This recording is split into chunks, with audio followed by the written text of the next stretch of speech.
Hello children, myself Sanjay Kumar, chemistry expert. Today I bring very important session part 2. Part first में हमने science और उसकी definition और science के कितने ब्रांचेज होते हैं और केमिस्ट्री की डेफिनेशन और उसकी ब्रांचेज को पढ़ा था। अब हम इसी सीक्वेंस में, इसी चेन में ये स्टडी करने वाले हैं कि जितनी भी केमिस्ट्री होती है, जो भी केमिस्ट्री होती है, उसकी जो स्टडी की है, तो उस स्टडी का हम बेनिफिट क्या लेंगे, तो उसे हम कहेंगे इम्पोर्टेंस ऑफ केमिस्ट्री। इसका मतलब ये हुआ कि जो आपकी केमिस्ट्री होती है, वो केमिस्ट्री हर एक पार्ट में हमारी लाइफ में, चाहे वो इंडस्ट्री हो, मेडिसिन हो, आपकी स्पेस इंडस्ट्री हो, ठीक है, कोई भी इंडस्ट्री हो, उसके अंदर या फिर आपके जितने भी थ्रेड्स होते हैं, पेंट होती है, उसके अंदर very important role play, significant role play करती है।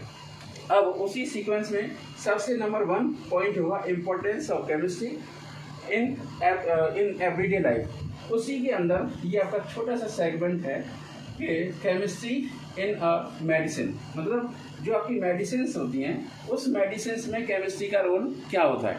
तो केमिस्ट्री के रोल के लिए सबसे पहले हम देखेंगे जो आपकी लाइफ सेविंग ड्रग्स होती हैं। अब लाइफ सेविंग ड्रग्स का मतलब क्या है? जैसा कि आप जानते हैं कि क्रिकेटर युवराज सिंह को कैंसर हुआ था कुछ साल पहले, तो उन्हें डायग्नोसिस के लिए अमेरिका जाना पड़ा, तो उन्होंने कैंसर का डायग्नोसिस करवाया। उस कैंसर की डायग्नोसिस में कुछ ऐसे भी कंपाउंड्स होते हैं जिसमें टैक्सोल और सिस्प्लेटिन यूटिलाइज होता है। मतलब टैक्सोल और सिस्प्लेटिन एक ऐसा केमिकल ड्रग होता है जो लाइफ सेविंग ड्रग होता है और कैंसर के ट्रीटमेंट के काम आता है। दूसरी बात है AZT। AZT का पहले तो हम फुल फॉर्म देखते हैं। इसका मतलब होता है एजिडोथायमिडिन। तो ये एक ऐसी दवाई है जो कैंसर के लिए, एड्स के लिए यूज होती है।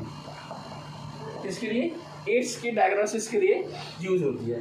दूसरा देख लेते हैं प्रोफाइलैटिक्स का मतलब क्या होता है? प्रोफाइलैटिक्स का मतलब होता है ऐसे केमिकल्स जो डिजीज के प्रिवेंशन के लिए यूज होते हैं, डिजीज प्रिवेंटिंग ड्रग्स होती हैं, या फिर वो स्क्रीन करती हैं। स्क्रीन का मतलब वो पर्टिकुलर ऑर्गेनिज्म को, माइक्रो ऑर्गेनिज्म, वायरस, बैक्टीरिया, उन्हें मार देती हैं या उनकी ग्रेथ को कम कर देती हैं। जैसे वैक्सीन, जैसे कोरोना वायरस की वैक्सीन दी जा रही है अलग एज के पर्सनस के लिए। इसी के साथ साथ हमारा दूसरा है drug, life saving drug analgesics. Analgesics का मतलब क्या है? जैसे किसी को फीवर हुआ तो टेम्परेचर हाई होता है, तो आपका पैरासीटामोल ले लेते हैं। तो ये पैरासीटामोल एक प्रकार का कंपाउंड होता है जो बॉडी के टेम्परेचर को कम करता है। एक और, जैसे किसी को सिर में दर्द हो रहा है तो आपका डिस्प्रिन ले लेते हैं। क्या लेते हैं? डिस्प्रिन।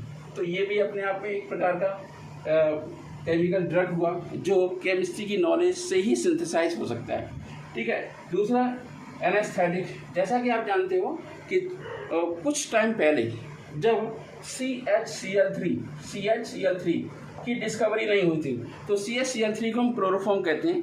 तो क्लोरोफॉर्म की डिस्कवरी से पहले अगर किसी का एक्सीडेंट होता था तो उसकी सर्जरी के लिए ऐसे ही स्टिचिंग कर देते थे, जिससे करीब 40% लोगों की डेथ हो जाया करती थी। जैसे ही CHCl3 क्लोरोफॉर्म ईजाद हुआ तो इसे एज ए एनेस्थेटिक यूज करने लगे। लेकिन ये जो आपका केमिकल होता है वो काफ़ी नुकसानदायक होता है, इसलिए कुछ साल पहले ही गवर्नमेंट ने, इंडियन गवर्नमेंट ने या फिर इंटरनेशनल कम्युनिटी ने इसे बैन कर रखा है। दूसरा है एंटीसेप्टिक्स, ठीक है। एंटीसेप्टिक्स होते हैं कुछ वो केमिकल्स होते हैं जो आपके एंटीसेप्टिक की तरह काम करते हैं। जैसे आपकी कुछ आपकी फेस क्रीम्स भी होती हैं, कुछ जैसे आपके और भी क्रीम होते हैं, ट्यूब्स होते हैं, जो जैसे कहीं जल जाते हैं तो वहाँ पर वो लगा देते हैं, जैसे बीकोटर्मिक है वो लगा देते हैं। दूसरा होता है डिसइंफेक्टेंट। जैसे आपका डिटॉल है, वो एक डिसइंफेक्टेंट की तरह काम करेगा। या फिर हमें ये ऐसे कह सकते हैं कि जैसे आपका फॉर्मलिन होता है ना, फॉर्मलिन, ठीक है। तो ये जो फॉर्मलिन होता है वो अल्कोहल का सॉल्यूशन होता है, ये भी आपका डिसइंफेक्टेंट की तरह काम करेगा। फिर है जर्मिसाइड्स। कुछ जर्म्स होते हैं, माइक्रोब्स होते हैं, उनकी ग्रोथ को रिड्यूस करने के लिए, है ना, डिक्रीज करने के लिए हम जर्मिसाइड्स का यूज करते हैं। इसके बाद आती है बात एंटीबायोटिक्स की। तो अलेक्जेंडर नाम के साइंटिस्ट थे, ठीक है, अलेक्जेंडर फ्लेमिंग नाम के साइंटिस्ट थे, जिन्होंने पेनिसिलिन से एंटीबायोटिक बनाया था। पेनिसिलिन नेटेटम नाम का प्लांट होता है, उससे पेनिसिलिन बनाई गई थी सबसे पहले। इसके बाद होते हैं ट्रांक्विलाइजर, मतलब किसी के दिमाग में कुछ गड़बड़ हो रही है तो उसके लिए ऐसे केमिकल्स दिए जाते हैं जिससे उसे नींद आए, वो नॉर्मल रहे। तो ये आपके होते हैं ट्रांक्विलाइजर्स जो डायरेक्ट ब्रेन पर वर्क करते हैं। इसके बाद होते हैं आपके सिंथेटिक वाइटामिन्स और टॉनिक्स। जैसा कि आप जानते हैं किसी को खांसी हो जाती है, कफ हो जाता है तो उसे टॉनिक्स दी जाती हैं। ये टॉनिक्स सिंथेटिक होती हैं। और कुछ वाइटामिन्स होती हैं, जैसे सपोर्ट करिए कोई फीमेल है जो बच्चे को जन्म देने वाली है तो उसकी बॉडी के अंदर कुछ मिनरल्स और चीज़ों की कमी हो जाती है तो उसे आर्टिफिशियल वाइटामिन्स और टॉनिक्स दी जाती हैं जिससे बॉडी के अंदर कुछ मिनरल्स आयंस उनकी कमी न हो पाए। तो मैं अभी आपको ये फर्स्ट पॉइंट आपको कंप्लीट कर लिया है। अब हम देखते हैं दूसरा वाला।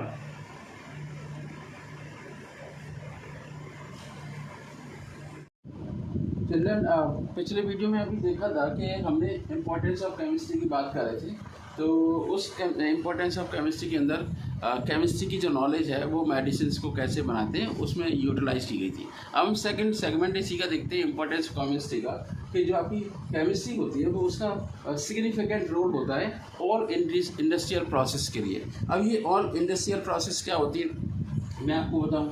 जैसे मान लीजिए मैन्युफैक्चरिंग ऑफ सिंथेटिक फाइबर करना है तो आपका रियोन बनाना पड़ेगा, केमिकल्स लेने पड़ेंगे, केमिकल की मदद से ही आपका रियोन बनेगा। फिर आपका नायलॉन है, डेक्रोन है, ऑलॉन है, ठीक है। ये सारे के सारे आपके छोटे छोटे आपकी जो यूनिट्स होती हैं जिन्हें हम मोनोमर्स कहते हैं, मोनोमर्स, ठीक है, उससे बनाए जाते हैं। मोनोमर का आपस में एडिशन होता है, वो फ्री रेडिकल मैकेनिज्म या आपका कैटायनिक रिएक्शन हो सकती है, कैसा भी हो सकता है। तो उसका होता है पॉलीमराइजेशन। क्या होता है? पॉलीमराइजेशन, ठीक है। तो पॉलीमराइजेशन से बनता है पॉलीमर। क्या बनता है? पॉलीमर, ठीक है। तो और भी हम पॉलीमराइजेशन का एग्जांपल लिख सकते हैं। जैसे आपकी प्लास्टिक है, ठीक है, प्लास्टिक में आपका बैकेलाइट हो गया, टेफ्लॉन हो गया, ठीक है, टेट्राफ्लोरोइथेन, आपका पॉलीथीन हो गया। ये जो आपकी पॉलीथीन होती है वो ईथेन के आपस में पॉलीमराइजेशन से बनती है।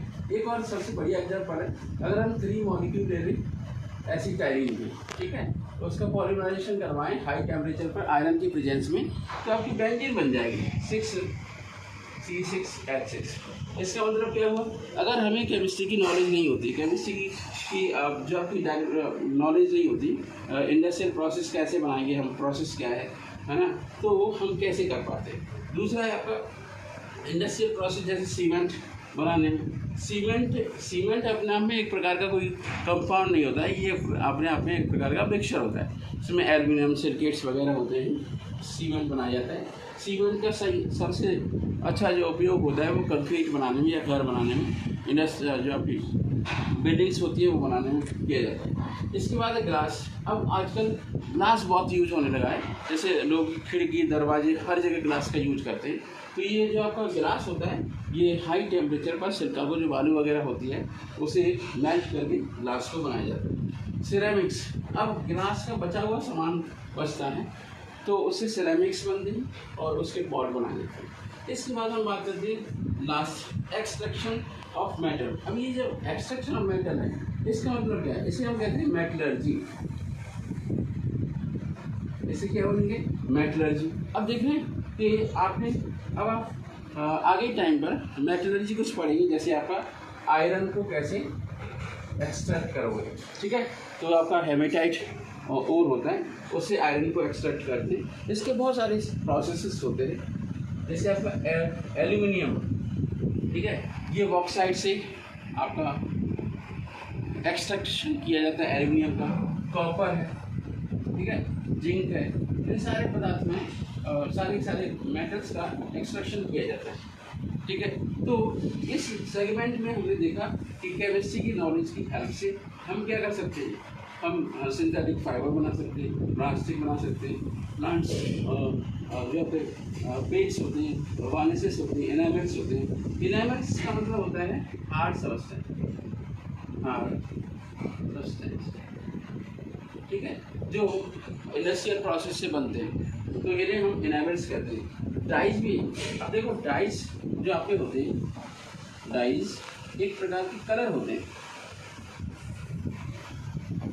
क्या होते हैं? कलर्स। ठीक है, तो ये आपके कलर्स होते हैं। कलर अलग अलग टाइप के कलर। ठीक है, और ये आपके फैब्रिक्स में यूज होता है। ठीक है, हेयर डाई भी बनाए जाते हैं, एटसेट्रा एटसेट्रा। तो हम देखते हैं कि केमिस्ट्री की नॉलेज इंडस्ट्रियल प्रोसेस में यूज होती है।